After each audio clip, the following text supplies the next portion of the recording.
Tag TV brings you daily news bulletin from India. Breaking news and views from India. You're watching South Asia Newsline and here are the top stories we are tracking for you on Friday, the 21st of July. India and Sri Lanka agree to enhance economic partnership. Pakistan's ex-PM Imran Khan claimed cipher dug out to disqualify him. And lawmakers trigger debate on numerical strength of Nepal's army.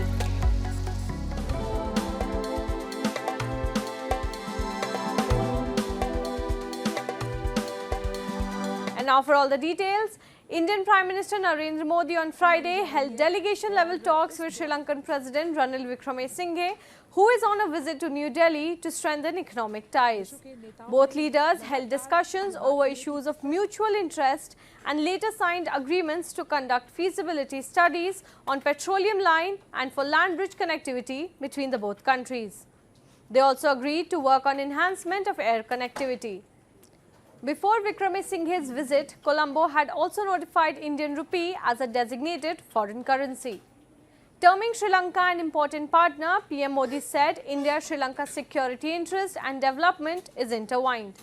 India's support was critical for Sri Lanka last year after it almost ran out of dollars and sank into a financial crisis. New Delhi provided about $4 billion in rapid assistance between January and July 2022 to Colombo. Bharat की neighbourhood first policy और सागर vision दोनों में भी श्रीलंका का एक महत्वपूर्ण स्थान है।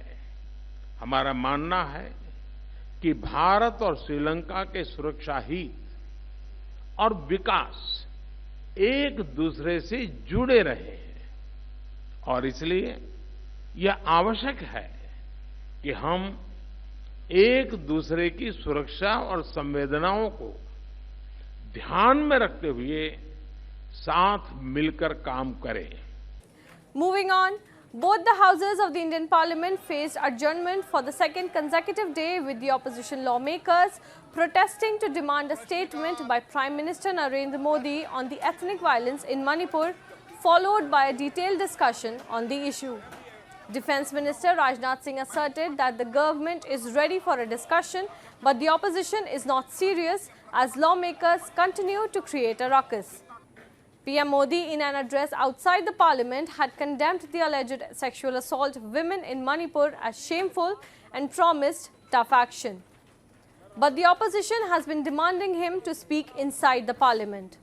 मुझे लगता है चर्चा के प्रति विपक्ष गंभीर नहीं है, क्योंकि सरकार तो चाहती है कि मणिपुर के मुद्दे पर चर्चा होनी चाहिए और स्वयं हमारे प्रधानमंत्री जी ने भी कहा है कि जिस प्रकार की घटना हुई है पूरा राष्ट्र शर्मसार हुआ है और यहाँ तक कि उन्होंने ये भी कहा है कि कठोर से कठोर कार्रवाई की जाएगी।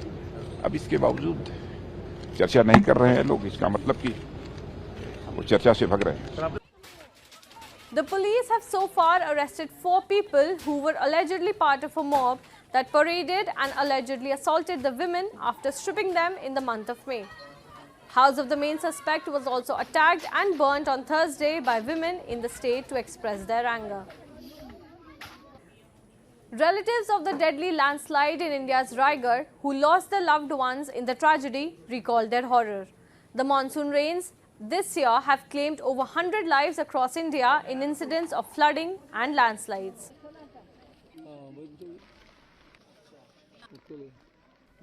Dondi Damalska lost 7 members of a family in the deadly landslide in Raigarh in India's Maharashtra that has killed more than 15 and around 100 people were still feared trapped. She said she was able to run away and escape, but her loved ones were buried under the debris. On Friday, rescue operations still continued in the remote mountain hamlet of Isharwari, with the death toll likely to further rise. वाजता कळलं 11 वाजता कळल्याबरोबर सगळे धावायला लागले बरोबर हे आपलं मुख्यमंत्री बित्रे इथं पोस्ट झाले ते इन्स्पेक्टर सर्वे आले आणि ते वरती झाले मग ते वरती सकाळपर्यंत थांबले. The incident has also left Anandi devastated, whose parents and a brother met a similar fate. Her another brother was saved as he was not at home at the time of the natural calamity. उनका माँ पिताजी गया तो दुख थोड़ा लगेगा है ना उनको, और भाई गया एक, खाली एक भाई बच गया, वो छोटा था, वो थोड़ा बाहर गया था इसलिए वो बच गया. Disasters linked to rains have killed more than 100 people in India, mostly in the north, since the onset of the monsoon season on June 1st, according to the Indian Meteorological Department. Pakistan's former PM Imran Khan has claimed the resurgence of the cipher controversy as an apparent bid by the ruling coalition to disqualify him ahead of elections. In a video address, the PTI chief said the ruling parties have shot themselves in the foot by reviving the issue. This comes after a top official testified in a court that a US diplomatic encrypted letter was manipulated by the former premier to serve his political goals. Interior Minister Rana Sanaullah said Khan will face criminal proceedings on charges of exposing the official secrets. Imran Khan had blamed his ouster as Prime Minister in 2022 was orchestrated by the US. However, Washington has refuted the claim. Dr. Rubina Greenwood, the chairperson of World Sindhi Congress, has highlighted that it is a systematic policy of Pakistani state to victimize Sindhi Hindus, forcing them to leave their motherland to ultimately tear down the secular and civil fabric of the Sindhi society. She said the recent attacks on Hindu temples and the forced conversion of girls from religious minorities over the years is part of that social engineering by the Pakistani establishment. She described, despite being the wealthiest in terms of resources, a huge population of Sindh lives under abject poverty. And those who raise voices for their rights have to face oppression. More about the provincial rights and people's rights to development issue, and this whole forced we could say extrajudicial killing or forced disappearances is all related with that. When people start raising their voice about their rights, their land, so the forced conversion is actually a political tool to make sure that Sindhi Hindus migrate and leave the country and leave the Sindh province, and we Sindhis become minority. The European Union on Thursday imposed restrictive measures against 3 Taliban leaders and 18 individuals for human rights violation in several countries.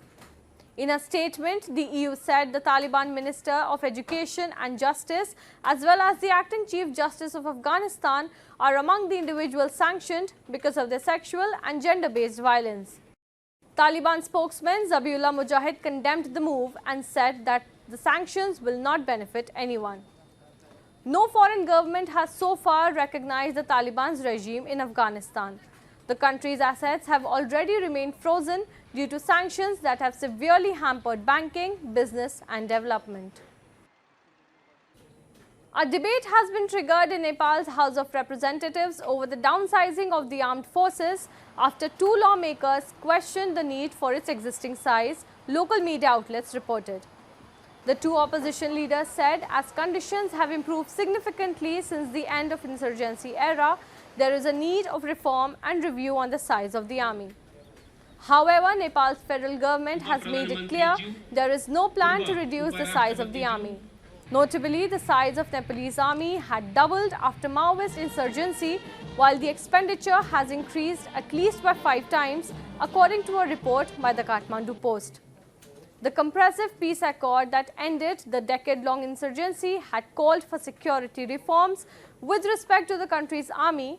However, little or no progress has been made on that front.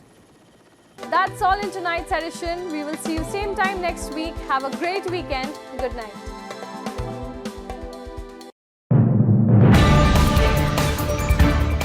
TAG TV brings you daily news bulletin from India.